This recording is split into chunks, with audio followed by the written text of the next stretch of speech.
A lot of people these days are looking for natural, herbal ways to improve their health and well-being. Two herbs that have recently become more and more popular are Eleuthero and Ashwagandha. You might have heard of one or both of these. How can you know what they each do? How are they different? Which one is better for what you need? Hi, I'm Dr. Patricia Shelton, lead medical communicator for Tahiro. And let's take a look at this article here on Tahiro's website about Eleuthero and Ashwagandha. Right, so these two herbs with the kind of unwieldy names are both adaptogens. Now, these are compounds that help the body to manage different types of stress, fatigue, anxiety, psychological stress, even exercise is a type of stress. And an adaptogen kind of helps the body to keep itself in balance, so to manage when things kind of throw it off a little bit, bring itself back into balance. Now, Eleuthero comes from a plant native to Siberia, and sometimes it's known as Siberian ginseng. It's not actually related to the traditional ginseng, the Asian ginseng. It's named so because it has kind of similar properties in the human body, not because the plants are really related to each other at all. And Eleuthero, like we said, is an adaptogen, helps the body to cope with stress, fatigue, anxiety, these kinds of things. There's actually research showing that it can help to enhance immune function, so it might help the body to defend against infections, bacteria, viruses, these kinds of things.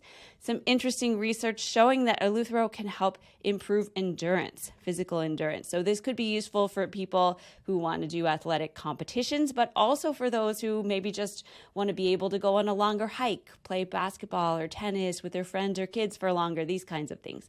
So improving physical endurance. And then there's also some interesting research showing that Eleuthero can help with memory and focus, right? Help improve cognitive function. Now, ashwagandha, this one is an herb that's native to India and other parts of South Asia, kind of similarly sometimes called Indian ginseng, even though it's not really a ginseng, but again, similar properties in the human body, and so they get kind of grouped together. Ashwagandha, of course, known as an adaptogen. Again, these are all, a similar group of compounds help to reduce stress or help the body to deal with stress.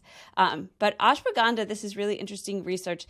It's been shown to lower levels of cortisol. And cortisol is a hormone that the body produces in response to stress. And cortisol is believed to underlie a lot of the negative effects of long-term chronic stress, right? The effects of cortisol on the body. So lowering cortisol could be really helpful in kind of reducing the negative effects of stress.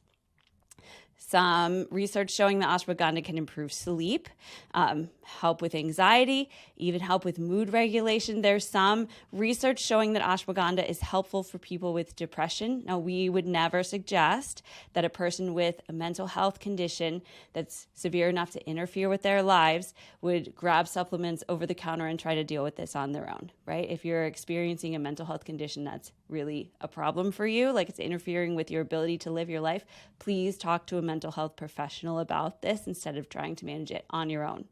But for the kind of normal, everyday mood swings that we all experience, the ups and downs, it might be that ashwagandha is kind of helpful for that, kind of managing that. And then it's also been shown to have some anti-inflammatory effects, so calming down an overactive immune system. And we do know that chronic inflammation underlies a lot of really common diseases, type 2 diabetes, heart disease, even cancer. And so helping to keep chronic inflammation under control is really important for our long-term health. And ashwagandha has been shown to be helpful for that. Right? So you might be thinking, well, both of these sound sort of good in their own ways, right? Ashwagandha has this lowering cortisol thing. Eleuthero increases endurance. Ashwagandha is good for sleep.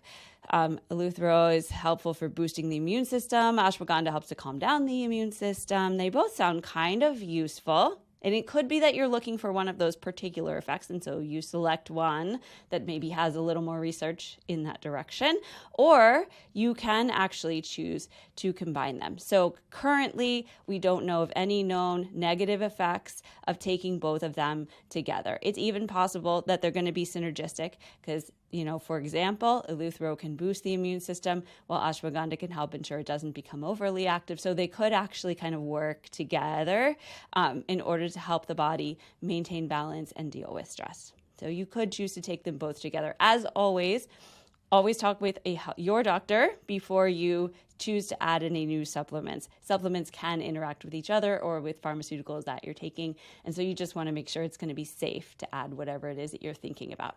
But these two with each other, no negative effects.